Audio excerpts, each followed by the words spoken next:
Established in 2020, the Cape Town Tigers are South Africa's basketball champions.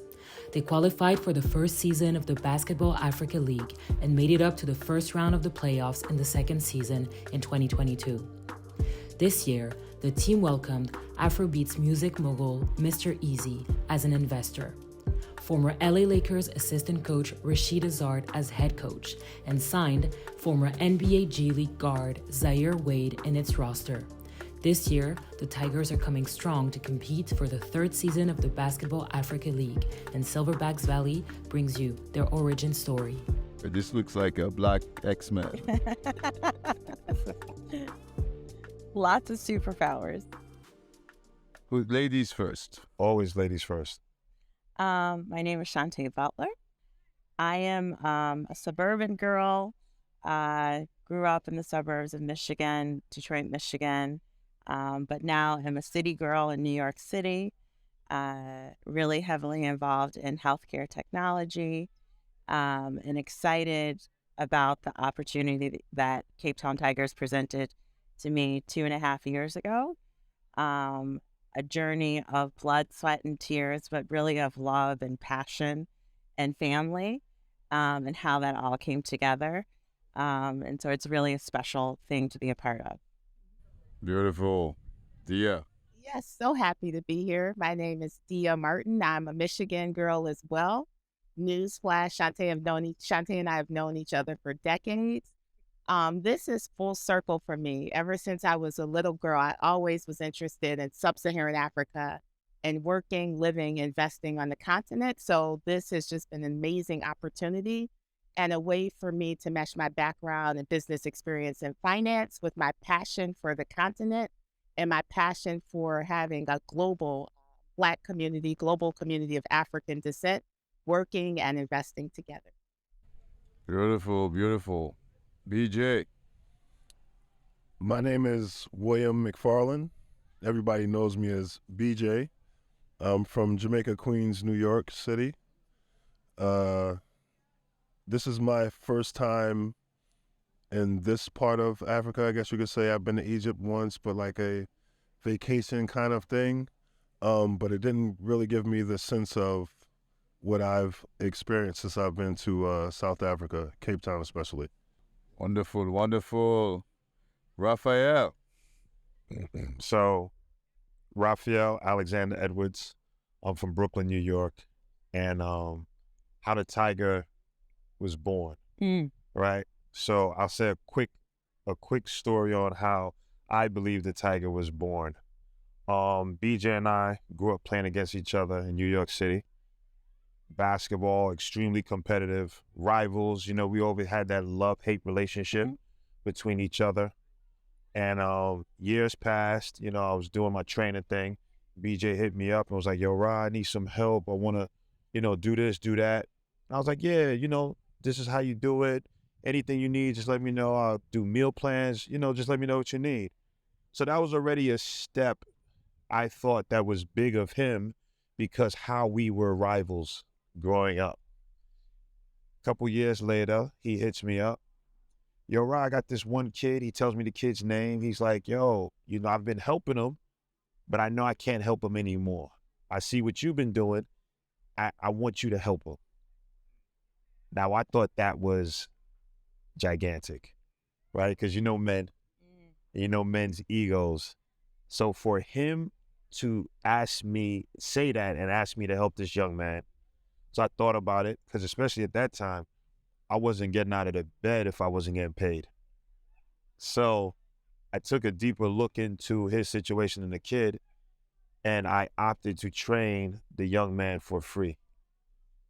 And I believe that's why we've all been blessed to be here and to have this team, because I took that chance and he came to me with it. I did it for free for a young gentleman that's in college now and is actually flourishing. And that started the next conversation of BAL, of et cetera. So, you know, when you say, how was the Tiger born? I think that was the start of it. Now, how did the journey lead to basketball professionals after years to intersect with this phenomenal woman. So then later, BJ brought the idea, hey, listen, the NBA is starting a league in Africa. You train a lot of NBA guys. Do you think they'll be interested in investing? I didn't know anything about it, oblivious. So I was like, hey, well, what's going on? What country, what city, how much? Once I got the details, I was like, hold up now. Probably we shouldn't waste this on one of these NBA guys. Like, BJ, I think we could do this. Like, I could pull some people in. And he was like, really? And I was like, yeah, like, let me, And then I had two people that was extremely interested, Shantae and another gentleman of mine that I was training. And actually, I've known him for 15 years. And then it came down to those two, and I made the decision to go with Shantae. But I definitely felt like we, at the time, BJ and I, were the people that no one would give us this chance. So we would be remiss if I didn't open the door for her for this particular opportunity. And then we jumped off and we started going. I mean, from my point of view, that's how it was. BJ? I mean, yeah, it's pretty much that kind of story. So it's like blessings upon blessings upon blessings. So, my journey, how I'm even intertwined with Africa is because I help a lot of young men from out here who may not have a chance to go to high school, to go to college. So these are things that I do with my own money, no funding, no anything, just relationships and the love for the sport and wanting to see, young men do better for themselves. So with that, I've been bringing kids in, and then from time to time I, need help. And like he said, most people won't roll out of the bed for the money. And then he did that, which when other opportunities came, I'm like, hey, well, if he did that for, to help me out for nothing, then why not present an opportunity that, we can all do something big, not just for us, but for a country, for a whole army and generation of youth out in this area. So that's, for me, that story is pretty accurate. And then at the end of the day, it's blessings upon blessings upon blessings. Man, that is fabulous. So, ladies, there you are in a male-dominated court. No intimidation. Tell me, how did it, no fear, just went in? So Raphael in New York, as he was training athletes, he also trained the normal people. So he was, and I consider myself the normal. Training is a gentle word. Might need a little bit more support. So he was my personal trainer, and we became friends, and very friendly in our training sessions, and just very much like big brother sister relationship. And so I'll never forget it. We were doing sprints on the treadmill, and he's like, "Oh, I have this opportunity. I just want you to look at it." They gave me the deck, and so when I looked at it, I was like, "I don't care what you do. I want to be involved. I want to give. I want to be a part of this. This is something on the continent. It's basketball. It's Black people coming together in a sport that's dominated by people that look like us. I want to be a part of it." And I said, even if you don't decide that I'm the person you want to partner with and go with, you need to talk to my friend Dia, because she does impact investing for her day job. Dia and I, as she said, we've known each other for decades. And the summer before this all came to fruition, I had talked to her and we were walking, and I said, "Dia, I want us to do something together, invest. You do impact investing. I'm in technology. How can we do something together?" And then this opportunity came, and I called her, and I was like, "Dia, this is our first opportunity. We need to do this together." And so then Dia, Raphael, and I met, and he had a chance to talk to Dia himself. And kind of that's my side of how it came together, and I'll let Dia add finally. Yeah, I just feel so full of, I don't know, the two words that have come to mind when everybody's been talking is gratitude and legacy. Yeah. And I'll never forget when Shantae called me. I was like, this is incredible. Yeah. This is a once in a lifetime opportunity. So I was so excited to have the conversation with Rod and learn more about what he understood about the opportunity and the team. So I just felt really thrilled about it all. And then just to be able to continue that and to meet in person. I remember we all met in person in New York. And I just thought this is something I can't miss out on. And it just seemed just like the perfect opportunity. And it's, to me, I think everyone spoke upon it. BJ, you said blessing. I think it's the mindset that we're all coming into this opportunity with, the idea that it's more than basketball. It's more than culture. It's about creating a legacy and a way of doing business. And I just think that's so amazing. So I think it all just kind of came together perfectly. And also the idea is that we all came together as kind of childhood friends in different ways to do business together. Oh, that's beautiful. I mean, this makes me think about another podcast episode we had few weeks back when one of our guests said, when I ask what is something you would want the youth to always remember, if you had one advice, and her statement was, if you have an idea, don't hide it, allow it to have a life. It's amazing to see how in this account, BJ, in a quiet way, spelled out this idea and the life it has taken today, all the way from North America, to now all the way to South Africa, and now continental. Last year, when you guys started this, before I met you, and before I jumped on the wagon myself to be the fifth musketeer, it was the PowerPoint that got you guys to a South African champion title, literally weeks after the PowerPoint.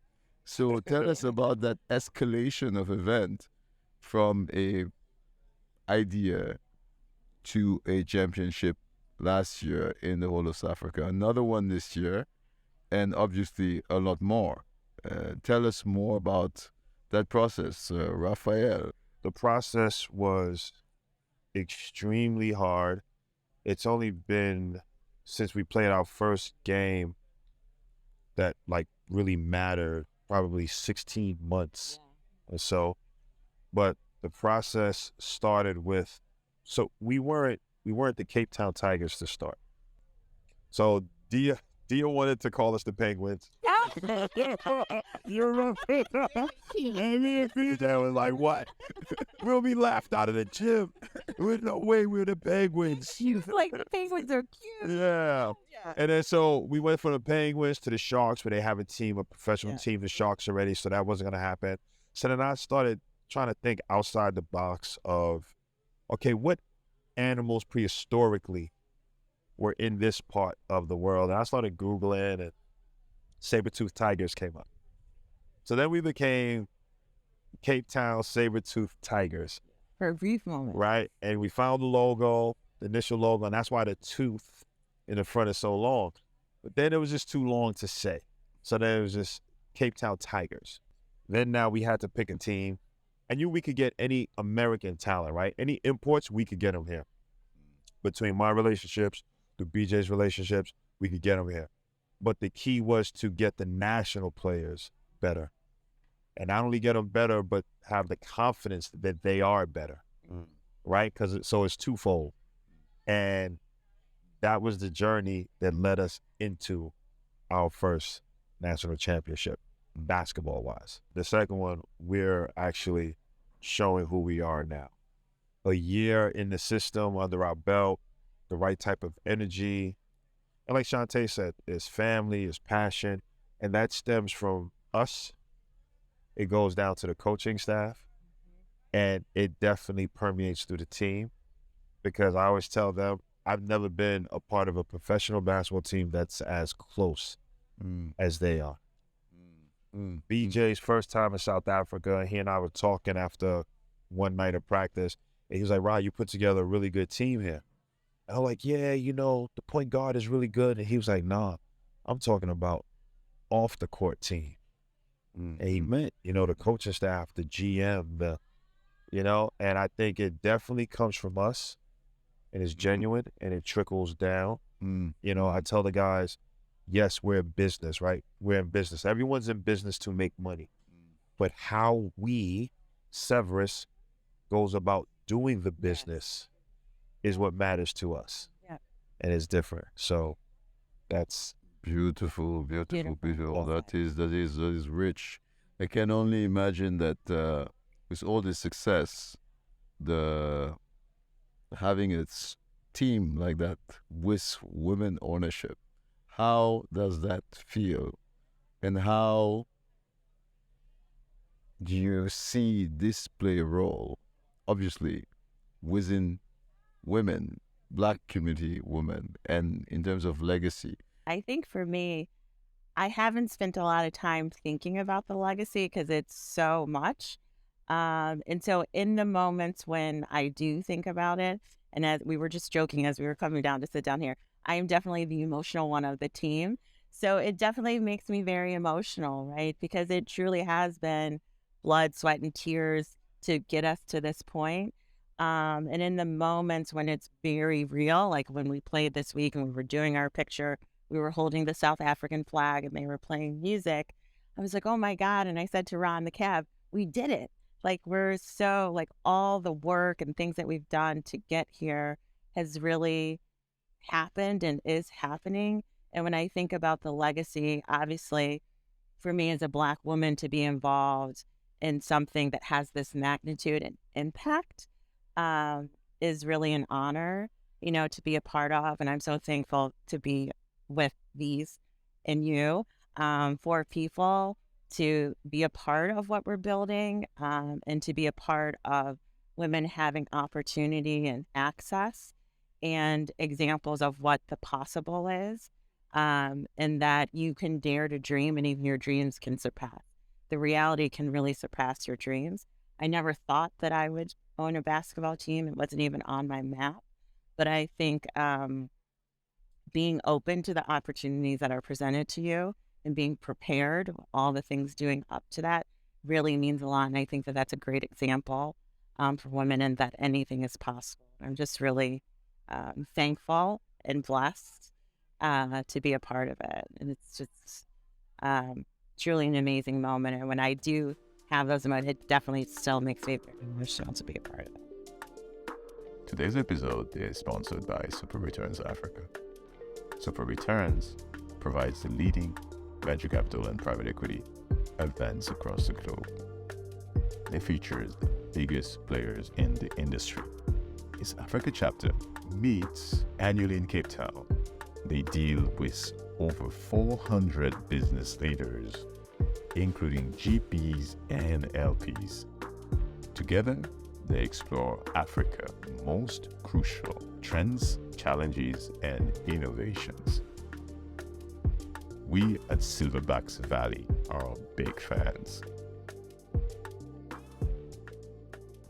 Dia, and obviously I'm sure you echo that. I saw you guys today standing during the Super Return conference when the CEO of NBA Africa spoke about what the league is doing on the continent, what they've achieved across multiple countries. And when people were saying, you know, we would like to also invest in the league, he pointed to the fact that the investment period had passed. Obviously, some large set of high net worth individuals have invested close to $100 million. I think in the account of it, you have former President Obama, you have some high net worth Nigerian and various Africans, but also a PE fund called Helios.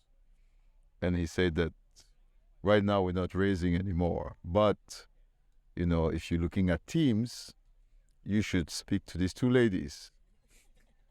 and he asked you both to stand, which was a great moment, I thought. Why don't you tell us a bit about the business model? Because a lot of people may say, oh, they're doing basketball. You're coming from a financial institution, tech. How do you get to explain to people that this is actually a business and pretty much a phenomenal business, since we all hear these stories of billion-dollar companies and Cavalier, different team, Lakers, New York, Knicks. Tell us, how does it work? Yeah, I mean, first I start by saying sports is business, right? It's one of the largest global businesses that we have. And I think there's so many opportunities to, one, leverage our backgrounds, but also leverage our business model to look at creating streams of revenue, growth, and income in different ways. So you have, of course, the basketball side of it, but you also have the technology side of it, the engagement, the building the fan base. You have the merchandising or the fashion side of it, which is also a part of who we are. We're creating culture in a sense. And then you also have the media. You have the content, and it goes much further than licensing of the games and all of that, but also the team, who we are, the owners, who we are as well. So there's so many different business models within the business of basketball, and specifically related to Cape Town Tigers, that I think really the opportunity is endless. And as far as investors, it's those investors that I know for us are very important to be like-minded investors. Investors that have that long-term view and that vision for what we can be. But I think it's also important for all of us, and as you're hearing in the conversation about the gratitude, the blessing, the impact, to have investors that are really looking at having empowerment of individuals at all levels. So we look at not just the players, but our fan base and also the local community. That's something that we want to look at, is giving a voice and economic empowerment to them as well. So I think that's a really rich question, Ibrahim, and there's so many ways to look at not just the economic model of Cape Town Tigers and the business of basketball, but also all of the stakeholders that we impact as well. Excellent, excellent. BJ, if you had a chance, given everything that has happened and got us here, if you had a chance to speak to the 19-year-old BJ, what would you make sure to tell him? I would tell him to stay the course, stay focused, because the 19-year-old BJ just started to actually get into basketball, as far as, getting serious about it and understanding, like, hey, you can go to school for free.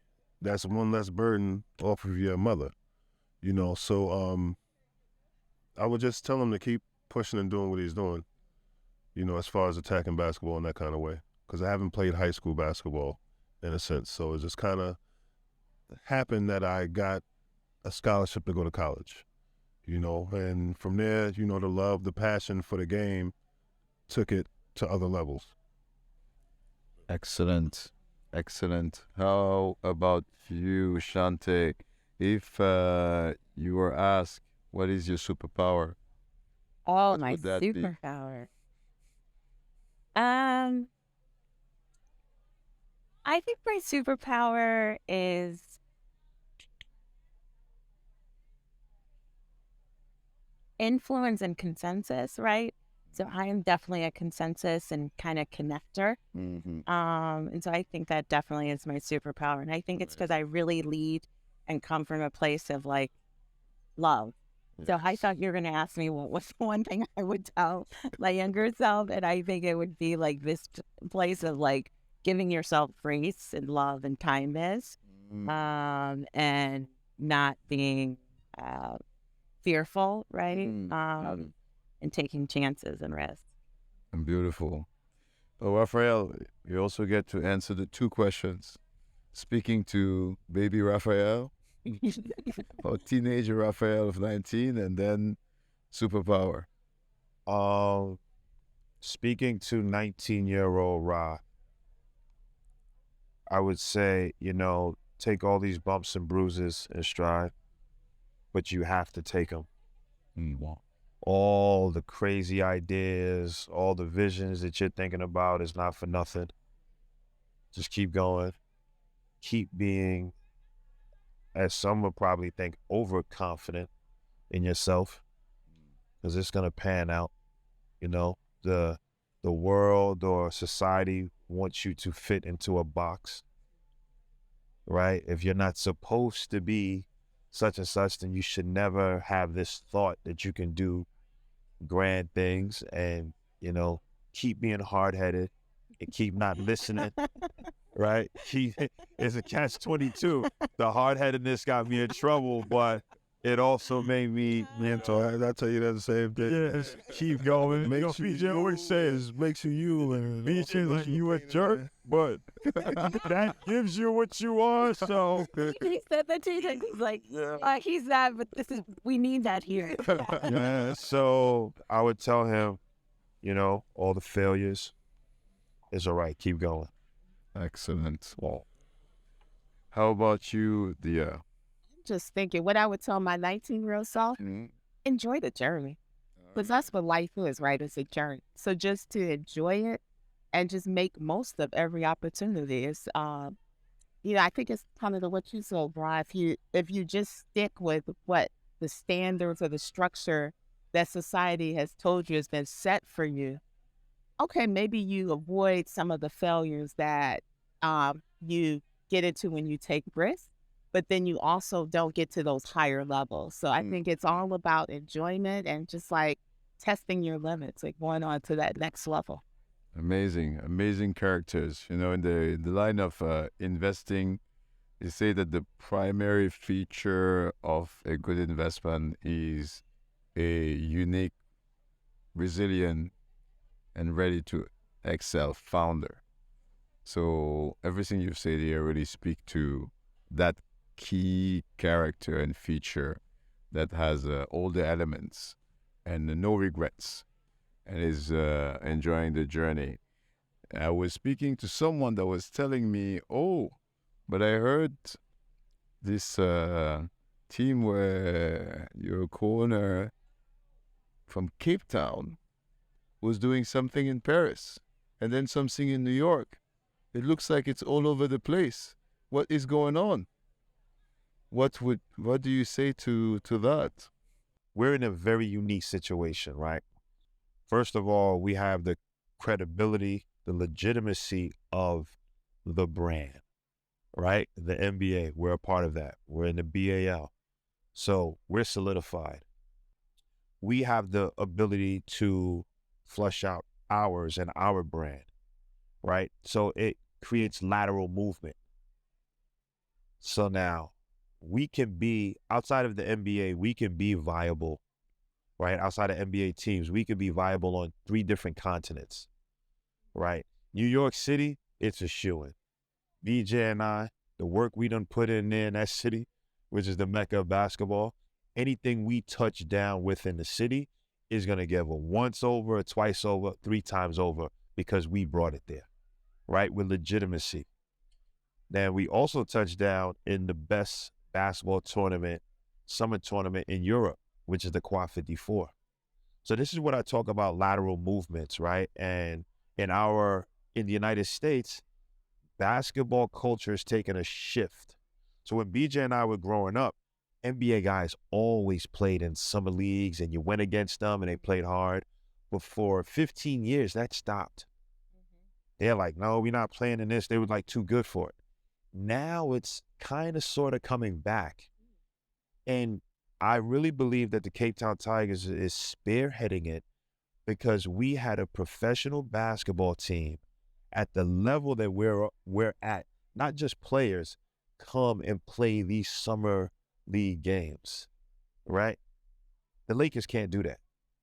The Chicago Bulls, they just cannot do that. We have that flexibility and that space to do it and really grow and form something that's never been done. We have a chance to be like a global market kind of team. Like when you think of a Manchester United or when you think of Yankees, like you can go anywhere in the world and you wear a blue hat with NY on it Yankees, you know. So as he was saying, we have relationships in continents to where we can take our brand and go over there and showcase, you know, what we have. And not many teams can do that. You have a few NBA teams that kind of have that already, but it's taken them years and years, and they're still building. And we are bringing those opportunities in a quicker time frame. Amazing, amazing. So it's a series of the investors we work with, they're zeroing into sports team, comes from everything you've described, but then also talks about doing work in academies, because that's also a big stream of business income. Tell us a bit about what you guys plan to do there on the academy side, because obviously it's good for development, but has something of a private education type of business revenue feature, which can start in the country and then go to many countries. That's how in soccer, in basketball, all these brands evolve through geography. And then also tell us, what are you guys doing in terms of CSR? Because obviously that's something we've seen, at least even before joining you guys, that even on your pre-revenue days, you guys were already active. Well, academy style, I believe, would be, is the next thing for out here, actually, in Africa. So me playing in Europe and South America and other places, you see that style for these sports brands. So what they'll do is they'll recruit, right?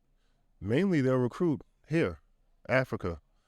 And then they'll train, some of these kids, and then, as they grow and develop, it's a business. It's almost like a business model. You kind of put them in good situations. You put them in situations to be educated. They'll be well taken care of. And when it's all said and done, if they work the way they should work, they'll earn a very good living, whether it's, there or if they get picked up by the NBA. They don't necessarily have that style here, even in developing.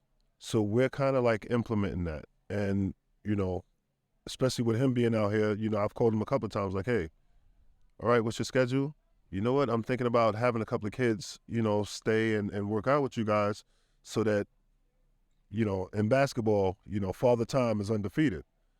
So, at some point in time, Prinsloo and the guys that we have now that we all love as basketball players, pretty soon they'll move on to other things in life.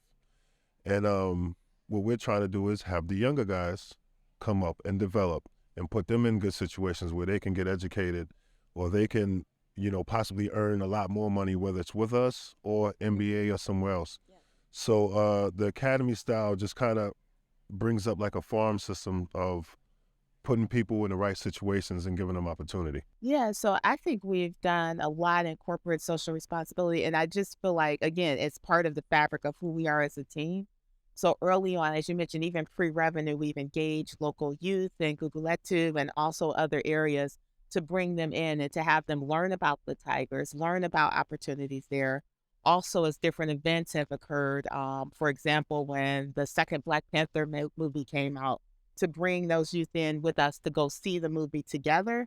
And that's something we just want to continue to do as we grow. We want to look at models and ways to engage women that are interested in sports, to show them that there's opportunities within sports, playing sports, but also in the business of sports and potentially as owners of teams, as well as giving youth as we bring them in for these different academies that BJ is talking about, to bring them in and teach them life skills, empowerment skills. And we see that as each step of the way. So as that father time occurs, perhaps there's opportunities for them with the Cape Town Tigers on the business or the administrative side, or with another team to do that as well. So we really take a holistic approach.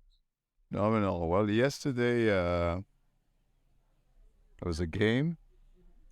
It was a dunk contest. A little game, a little dunk contest. And then a little fashion show.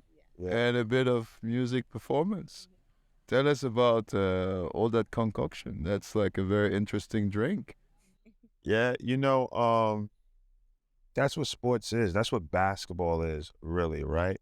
And we embody that. And again, talking about our freedom to move, we're actually bringing another country's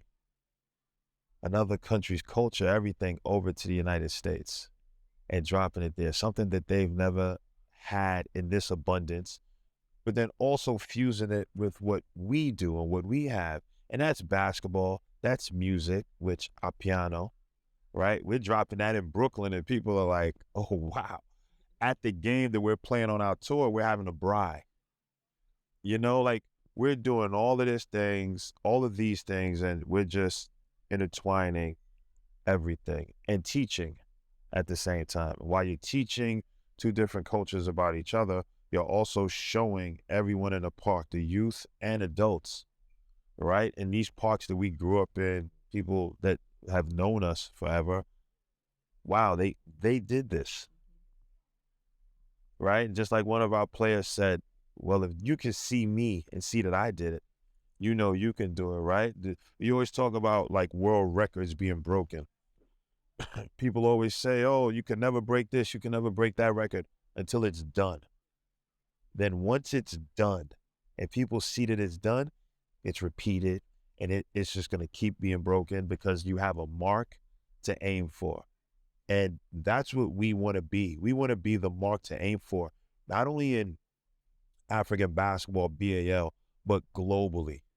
You know, one of our things is I want us in 5 years to be the best new sports organization in the world, like an award, right? The best new sports organization in the world. Now that's soccer, that's cricket, that's rugby, that's basketball, that's whatever. And I always make a joke and say, and if they don't have that award, we're going to create it and give it to ourselves. We're going to create it and give it to ourselves. But that's what we want. The Yankees, the Lakers, like, I want to hear the Cape Town Tigers be mentioned in that breath. And I think we differentiate ourselves by all the different things that we've talked about up here. And I think, too, the one thing, right, that we keep on saying is like the diversity, right? And we really want to ensure that we're bringing us along together. That includes men, right? And so how do we really be intentional and focus on young women, encouraging and educating, and as Dia was saying, beyond just the sport of basketball, but the business of basketball.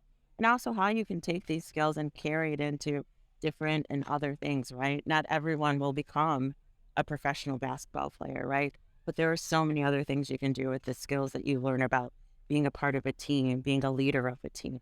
How do you take that into the business world? How do you take that into healthcare technology, all these different things? So I just think we really have the chance to be different, a different organization, and set a different tone for sports organizations and do things in a very different way, which really starts at the people you see here on this couch.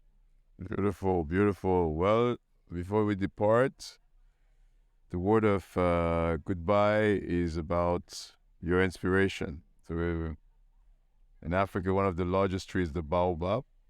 They say, wow, the baobab is massive, immense, strong.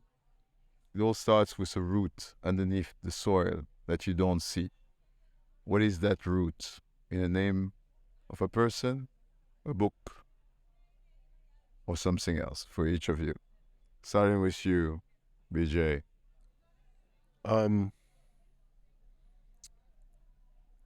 would say inspiration for me was life. You know, kind of getting to see different things at different points in my life kind of inspired more. So, you know, there were no aspirations until I knew I was having a son being born. Then there were aspirations of, wow, well, you know what? I have to do better because I have somebody else that is coming up under me that needs to see that. And then from there, you know, other things kind of inspired other parts of me, like actually leaving the U.S. and going overseas. That was the biggest inspiration and one of the biggest reasons how I feel we're all kind of together because my interactions of going places, being in different cultures and seeing different things, when I went back home, I was a different person. You know, I was different. You know, I saw life through a different kind of lens. And those are like the things that kind of inspired to what's going on with me today. Yeah. Amazing. Shante. As I said earlier, I'm the emotional person of our team, so I'm already crying. Um, but for me, my inspiration are my parents, Thomas and Jean Butler. They set the foundation for my sister and I, where we could dare to dream, to do anything. They didn't put limitations on us, and I think that's a part of what drives all of us. And BJ talked a lot about it, about providing the opportunities. I think a lot of kids all over the world don't have just the opportunity and freedom to dream. And I'm very thankful that my parents made the sacrifices that they did for my sister and I, for me to be sitting here today. So they are truly my inspiration. My mom said to me last year, like, I'm her wildest dream come true, right? And so that is what drives me every day. That keeps me motivated. It keeps me moving. I don't have kids of my own, but I have 2 nephews now that are new inspiration for me, and being a role model for them, and continue my extended family, best family here. So I'm really, truly motivated by that. And that's what sustains me and keeps me going. Amen. Amen. Raphael. You know, things are in layers, but I would say what inspires me is I'm inspired to lead and to create, right? Create the road where nothing was there before, and then to lead my circle, my people down that road, but then also let them know you can also branch off of this road and create your own. You know, I think those are the best leaders that takes a group to a certain point, but then gives them the strength and confidence to go a different way, right? And then you get to see things through different eyes and everything. So that's what I'm inspired by. I'm inspired by a ton of great generals and commanders of our history, of our past. Because in reading about them, you find out while they were in reading about them throughout time and history in different regions, while they are so different, they all had some similarities. And in those similarities, they all wanted to know what the other did or what motivated the other. You know, Genghis Khan or Julius Caesar wanted to know why he did X, Y, Z. And I find that's extremely remarkable and inspiring. And I try to live by a quote of, "We will find a way or make one," from Hannibal Barker. So, you know, that alone is just strength and power and everything I believe I embody. So Excellent. Dia. Yes, I think family. When I think of family, I think of my entire family, but specifically I think about my father, Lee Martin. And so for me, I think about the vision he gave me to live life on my own terms. And also for me, he was my gateway in becoming interested in Africa and wanting to travel, visit. And then I also think about at the timing that this opportunity came to me. It was shortly after he passed away. And so for me, it always holds a special place for me because it's a chance for me to take kind of the vision and the thoughts that I know he would be so proud of if he saw to that next level through working with the Cape Town Tigers. So, Shantae, I'm getting a little emotional too in that level.